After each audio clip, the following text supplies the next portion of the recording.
Everyone, तो उम्मीद करते हैं कि ऑडियो वीडियो क्लियर जा रहा होगा। देखिए, आज है परसेंटेज का क्लास नंबर 9। यानी हम लोग 8 क्लास कर चुके हैं ना। आज क्लास नंबर 9 है और एक क्लास और लेंगे हम परसेंटेज का। उसके बाद हम लोग दूसरा चैप्टर स्टार्ट करेंगे। ठीक, आज है एक्सपेंडिचर और इनकम वाला क्वेश्चन। ठीक, क्वेश्चन क्या है? एक व्यक्ति अपने आय का 60% खर्च करता है। यदि आप यदि आय 15% बढ़े और व्यय 15% बढ़े तो बचत में परिवर्तन बताइए। एक चीज याद रखना है क्या, कि इनकम बराबर होता है इनकम इनकम में से यदि हम एक्सपेंडिचर घटा देंगे, एक्सपेंडिचर एक्सपेंडिचर यदि घटा देते हैं एक्सपेंडिचर, तो सेविंग आ जाता है। ठीक है, यानी आय में से यदि हम व्यय घटा देंगे तो बचत आ जाता है। यदि हम बोले, एग्जांपल में बात करते हैं। ठीक है, कि यदि आपके पास 100 रुपया है। ठीक है, 100 रुपये हम मान लिए। यदि 100 रुपये में से 60 रुपये का कोई सामान खरीदा तो उसके पास कितना बचा? 40 रुपये बचा। ठीक है, मान लेते हैं कोई 80 रुपये था उसके पास इनकम, यानी आय 80 रुपये कमाता है और मान लेते हैं कि 20 रुपये खर्चा कर देता है, तो बचाता होगा कितना? 60 रुपये।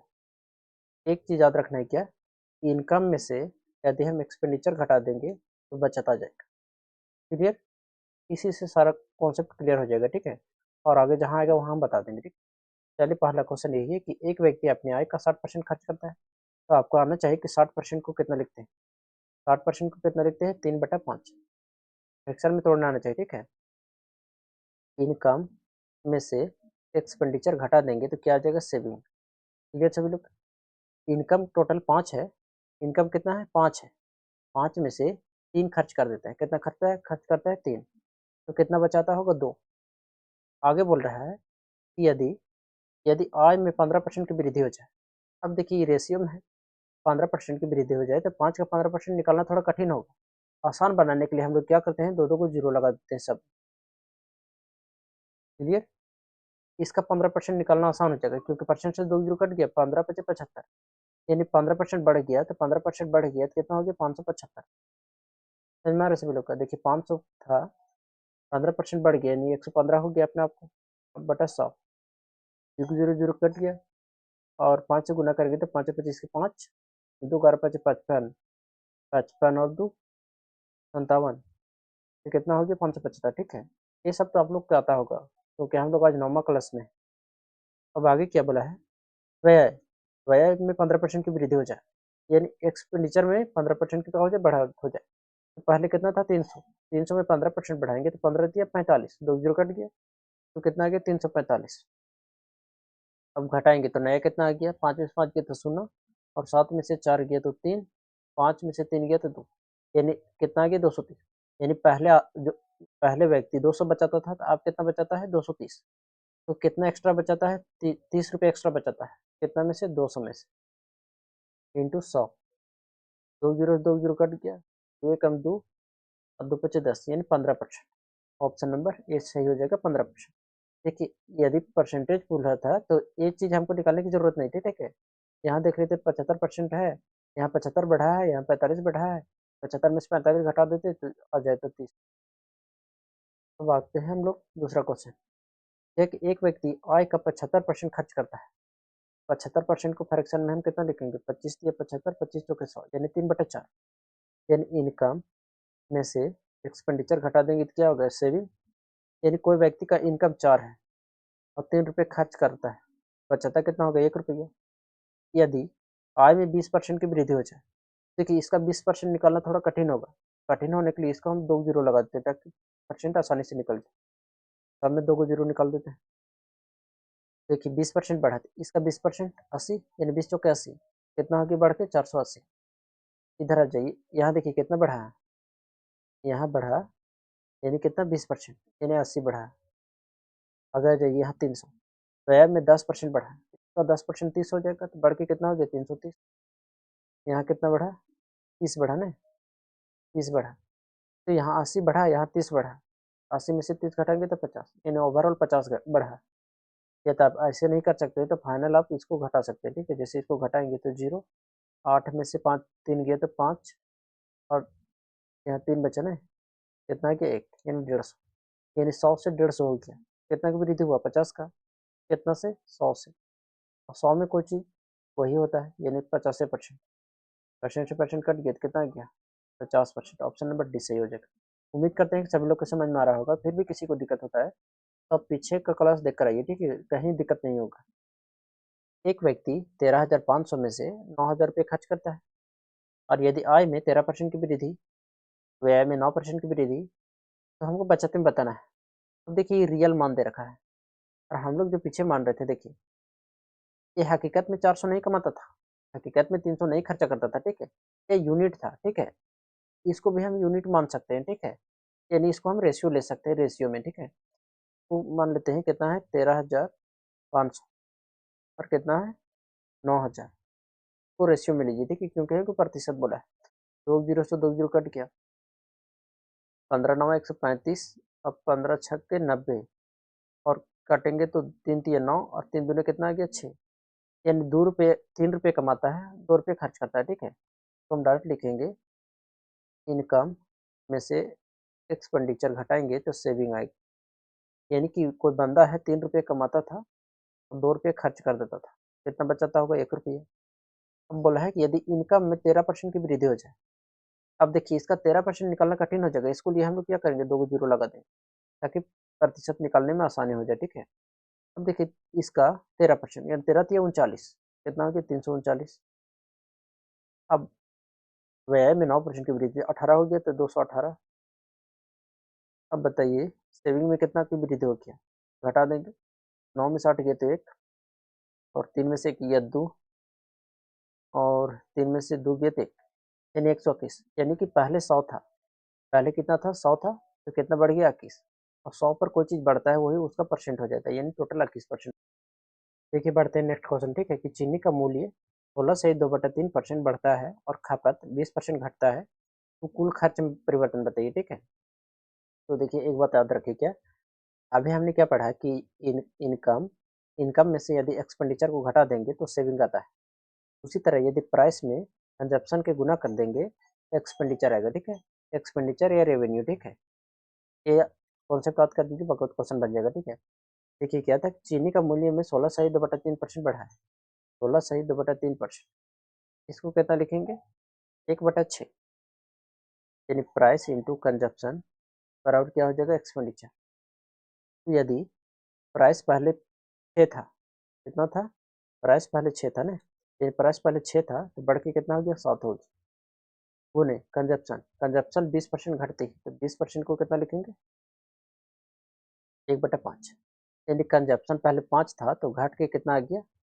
4 हो गया। अब पहले जो खर्चा जो होता था 30 रुपये होता था, लेकिन अब जो खर्चा हो रहा है 28 रुपये हो रहा है। खर्चा कितना कम है? 2 रुपया, 2 रुपये कम है कितना पर? 30 पर, गुने 100, 0 से 0, और 10 दूने कितना हो गया? 20, 20 बटा कितना हो गया? 3, यानी 3 6 18, 6 सही 2/3%। ऑप्शन नंबर ए सही हो जाएगा, 6 सही 2/3%। नेक्स्ट क्वेश्चन कि सिनेमा टिकट की बिक्री में 57 से 1/7% बढ़ती है और मूल्य में 16 सही 2/3% बढ़ता है, तो कुल आमदनी बताइए। तो सेम है, क्या है कि सेल और गुने कितना? सेल गुने प्राइस बराबर कितना हो जाएगा? रेवेन्यू, यानी कि आमदनी, ठीक है। बिक्री में कितना परसेंट की वृद्धि हुआ? 57 सही 1/7%, इसको हम कितना लिखेंगे? 14 सही 1/7, यानी कि 4/7 है ना, 14 चौके 56, यानी इसको 4/7 लिखेंगे ना परसेंटेज में। तो सेलिंग पहले 4 था, बढ़ के कितना आ गया? 11। प्राइस पहले 16% बढ़ा है ना, तो 16 से 2/3% बढ़ा है, तो कितना लिखेंगे? 1/6, यानी प्राइस पहले 6 था, बढ़ के कितना आ गया? 7 हो गया। तो रेवेन्यू पहले कितना होता था? 7 छक 42, अब कितना होने लगा? 11 7 77, कितना की इंक्रीमेंट हुआ? तो 7 में से 2 घटाएंगे तो 5, और 7 में से 4 घटाएंगे 3, यानी 35, कितना पर? 42 पर, और गुने 100, काटेंगे तो 7 × 5 = 35, 7 × 6 = 42। क्लियर। अब देखिए, तो हम 5/6 है ना, 1/6 कितना होता है? 1/6 होता है 16 सही 2/3%। का तो 5 गुना है, 16×5 = 80, यानी 80 से ज़्यादा होगा, ठीक है। 80 से ज़्यादा किस में है? देखिए ये तो होगा नहीं, ये भी नहीं होगा, बहुत ज़्यादा है, ठीक है। या तो ऑप्शन डी हो सकता है या तो ऑप्शन डी हो सकता है, ठीक है।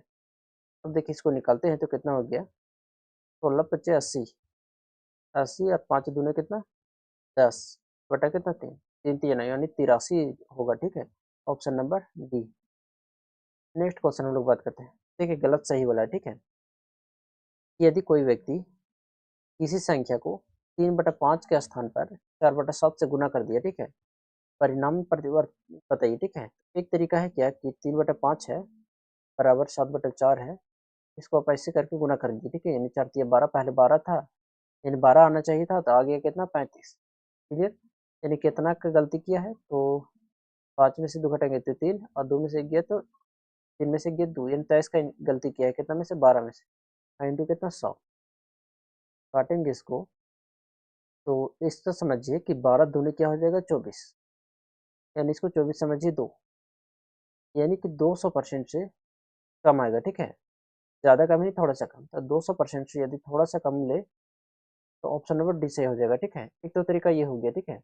दूसरा तरीका क्या है, देखिए दूसरा तरीका बताते हैं ना।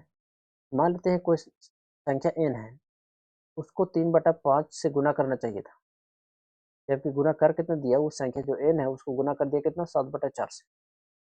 ऐसा संख्या सोचिए जो 5 से भी कट जाए और 4 से भी कट जाए। ऐसा संख्या क्या होगा, उसका एलसीएम, 4 और 5 का एलसीएम कितना हो जाएगा, 20। यानी n को यदि 20 ले ले, n को यदि 20 ले ले तो 5 चौके 20, यानी 4 के कितना आ गया, 12। इधर 4 कम 4, 4 पच्चे 20, 5 छते कितना आ गया, 35।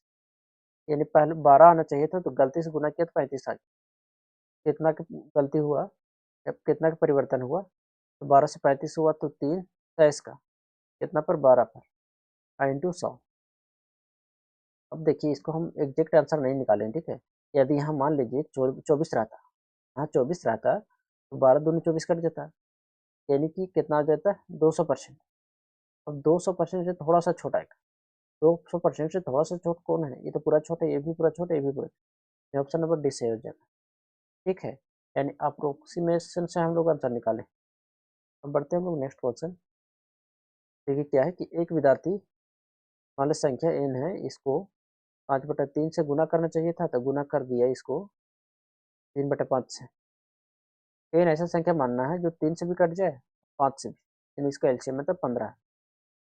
इसका एलसीएम कितना है, 15। 3 कम 3, 3 पच्चे 15, पहले आना चाहिए था 25, गलती से कितना आ गया, 9। तो कितना की गलती हुआ, 15 में से 9 गया तो 6, यानी 16 की कितना पर, 25 पर, और गुने 100। 25 से कम 25, 25 चौके 100, 16 चौके कितना आ गया, 64। ऑप्शन नंबर सी से हो जाएगा, 64। नेक्स्ट, ठीक है, क्या है कि यदि आयकर 19% बढ़े और सूद आय 6% घटे, आयकर की दर ज्ञात कीजिए। एक बात याद रखिए, यदि टैक्स में जितना चेंज होगा उतना ही परसेंट इनकम में चेंज होगा, ठीक है। तो हम कह सकते हैं टैक्स में कितना हुआ, टैक्स का 19%, टैक्स का 19% कितना आ गया, यानी नेट इनकम, यानी सूद आय का 6% घटा है, ठीक है। तो सूद आय कितना, नेट इनकम, नेट इनकम कितना हो जाएगा, 6/100। अब देखिए यहाँ 100 से 100 कट गया, टैक्स कितना आ गया, 6, नेट इनकम कितना आ गया, 19। क्लियर। अब यहाँ क्या हो जाएगा, तो इनकम, इनकम में से हम लोग टैक्स को घटा देंगे तो नेट इनकम आ जाएगा। यही तो होता है, जितना इनकम है उसमें से टैक्स को घटा दीजिए तो नेट इनकम आ जाएगा। तो टैक्स कितना है, टैक्स है 6, नेट इनकम कितना है, 19। तो इनकम कितना होगा, यानी 19 और 6 25, तभी तो 25 में से 6 घटाया होगा तो इतना होगा। बोला है कि आयकर यानी टैक्स बताइए, तो टैक्स कितना है, 6 कितना पर, 25 पर, उन्हें कितना, 100, 25 चौके 100, यानी 6 चौके 24%। ऑप्शन नंबर सी सही हो जाएगा, 24%। नेक्स्ट क्वेश्चन है, आयकर 17% बढ़े और सूद आय यानी नेट इनकम 3% घटे, तो टैक्स की दर बताना है, ठीक है। तो इनकम जो टैक्स है 17 बटा कितना, 100 हो जाएगा, बराबर नेट इनकम कितना है, नेट इनकम की बात करें तो 3% बटा कितना, 100, 100 से 100 कट गया, तो टैक्स कितना आ गया, 3। नेट इनकम कितना आ गया 17 17 आ गया। तो टैक्स पूछा है तो हम जानते हैं, क्या जानते हैं कि जो इनकम में से यदि हम टैक्स को घटा दे तो नेट इनकम आ जाएगा, नेट इनकम आ जाएगा। ठीक है, तो इनकम कितना है नहीं पता, टैक्स कितना है 3, नेट इनकम कितना है 17, तो मतलब इनकम कितना होगा 20, टैक्स बताना है तो 3 कितना में से 20 में से उन्हें 100, यानी 20 25 100, यानी 5 दिए 15%, 15% ऑप्शन नंबर बी। उम्मीद करते हैं कि आज की क्लास सभी लोग को समझ में आया होगा। मिलेंगे नेक्स्ट क्लास में, परसेंटेज का सिर्फ एक क्लास और लेंगे, ठीक है, और नेक्स्ट क्लास में हम लोग पढ़ेंगे इलेक्शन वाला सवाल सॉल्व करेंगे, ठीक है। उम्मीद करते हैं कि सभी लोग को समझ में आया होगा। इसका पीडीएफ हम टेलीग्राम में दे देंगे, ठीक है।